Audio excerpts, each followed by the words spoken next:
Yo, I ain't gonna lie, I should have been did this video, but it is what it is. I'm doing it now. That's all that matter. I'm gonna be transparent with y'all. What the hell? The Eliante? God damn. There you go. I'm gonna be transparent with y'all, man. Life after I shut my store down. It's been about close to over 30 days now. You know what I mean? I'm gonna be transparent about the process. I ain't gonna make this video too long, you know what I'm saying? Because my hand already goddamn hurt already, and I can't find nowhere to put this damn, where I'm recording my video off of, like this little JBI J Pro stick, whatever this shit is, I don't know. But I ain't gonna make it too long. But like I said, life after my shop, you know what I'm saying? As y'all know, I had a shop in the mall for like 7-8 months in Concord, California, Sun Valley Mall, you know what I mean? It was one hell of an experience, bro. It really was. It was a dope thing. It got me in front of people every single day, the thing that I was looking for. Also, it got me in front of people telling my story, telling my why, telling my brand message on why I'm doing this shit. Not just because I'm coming out with clothes or I'm coming out with hats, etc. Like, nah, like, I'm doing this shit with a purpose. Like, if you don't know my brand message, you don't know my brand why, I'm bringing Bay Area lingo to the world through street fashion. Let me say that again. I'm bringing Bay Area lingo to the world through street fashion while inspiring others to know exactly who they are as a person. So that's my brand message. That's my brand why. That's what I do this shit for. You dig what I'm saying?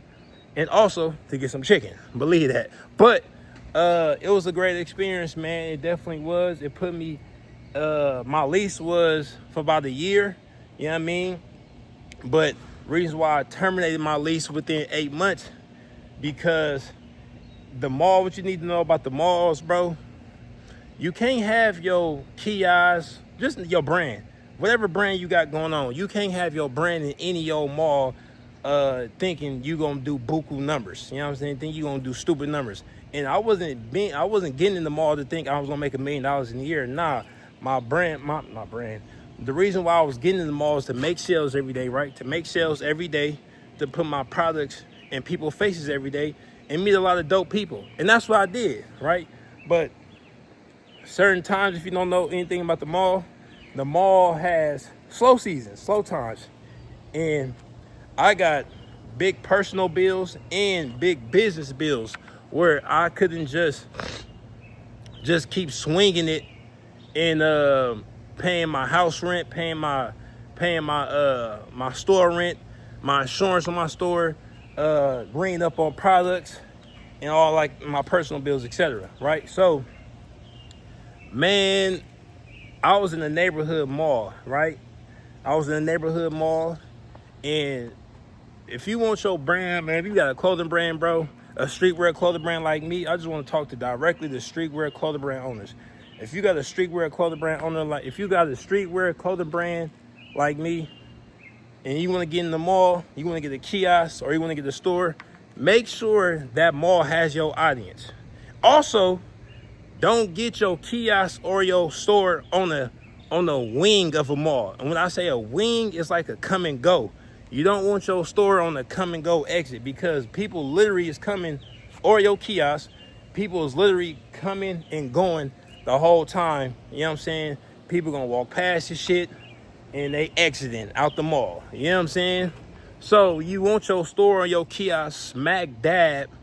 You want your store and your kiosk smack dab in the middle of the mall, like on Main Street. Not no come and go, not no wing of no mall. No, you're gonna have big troubles like I did. But I still made it work as best as I can, as best as I did. You dig what I'm saying? And it really taught me a lot, bro, on how to really sell my products a much better and efficient way, because I had to really get out there and really talk to customers, even with a whole store. Now, with a kiosk, you're gonna for sure do that. Off the dribble, off the back, you're gonna for sure have to talk to customers all day long to get your sales at a kiosk. Now, with a store, you know, you'll have people walk in, walk out, walk in, walk out, whatever the case may be. Looking at your store, checking it out, checking the vibe out, checking the ambiance, whatever, how you set up your store, you know what I mean? But like I said, my store was on the come and go exit. It was on the wing right next to Macy's, right behind Red Robin, right? So I had to go outside my store indirect traffic to my store, direct foot traffic to my store. And with that being said, man, you gonna, you know, in my experience, man, you're gonna get a lot of no's. And that's great, right? Because it builds confidence, and it also lets you tell people your story, your brand message before you even get them in the store. You know what I'm saying? Rather you get them in the store or not, you still practicing your sales. You know what I'm saying? Because at the end of the day, if you're a brand owner, man, you're a salesman or you're a saleswoman, because we in it to make sales every single day. You dig what I'm saying? So let me fix this right quick. Make sure y'all see that Ben Him thing. You know what I mean? That's that New York Knicks edition, that part. But man, you know, I'm just a nigga from Southside Richmond, California. You know what I mean? I grew up in the Temples. I grew up in Crescent Park. You know what I mean? 45th Street, 47th Street, 43rd Street.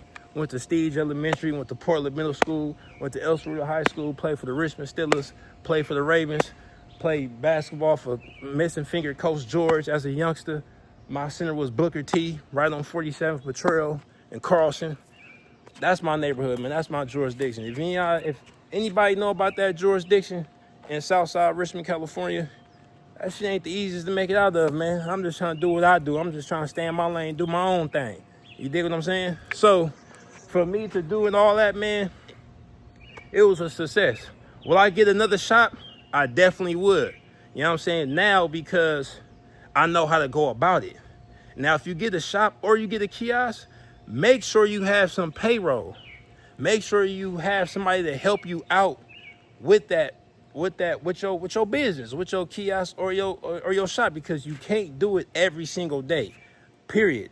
The mall requires a kiosk or shop to be open 7 days a week. So make sure you keep that in mind, because they're gonna require you to open up 7 days a week. And as humans, we get burnt out, man. We get tired. You dig what I'm saying? And I had to go through that so I can tell y'all that. If you want to get a kiosk or a shop, make sure you have a payroll budget before you even open up, and make sure you can have somebody that can be, you know, a asset to your business. Your first team member or your second team member, whatever the case may be, you want assets on your team and to produce daily sales. You know what I mean? Because you can't do it all. You can't run a business all by yourself. You're never going to grow to where you want to grow. I don't care if you're doing 6 figures. That's cool. But what about 7? What about 8? What about 9? You're going to need some systems in place, period. And I had to find that out. You know what I mean? I was running my shop by myself, and I did what I could do to my best of my abilities. So, man, life after the shop, man, you know, I just been outside moving and grooving, trying to get my chicken. Your boy has to go back to work. You know what I'm saying? Your boy got to go back to the refinery and get a few dollars out this refinery money and pay off a couple of debts and things of that nature, whatever the case may be. But I'm not starting over. I'm not rebranding. No, it's still Hoodies Him. It's still been him. It's still been her. You know what I mean? I'm not rebranding shit. You know, a lot of brand owners be like, not a clothing brand, just business owners period be like, oh, I'm rebranding. That really mean they starting over. I'm not starting over shit. You know what I mean? Working on a couple personal things. But I'm still outside, man. I'm still moving the groove. I'm still gonna ship out orders and people come to my website, drive traffic to my website. But like I said, your boy do gotta go back to work. Your boy do gotta go back in these refineries for a cool little second. And I ain't went nowhere, man. Hold on, let me get this straight. There I go. I ain't went nowhere, man. I'm still outside moving and grooving. And this video is under 10 minutes, man.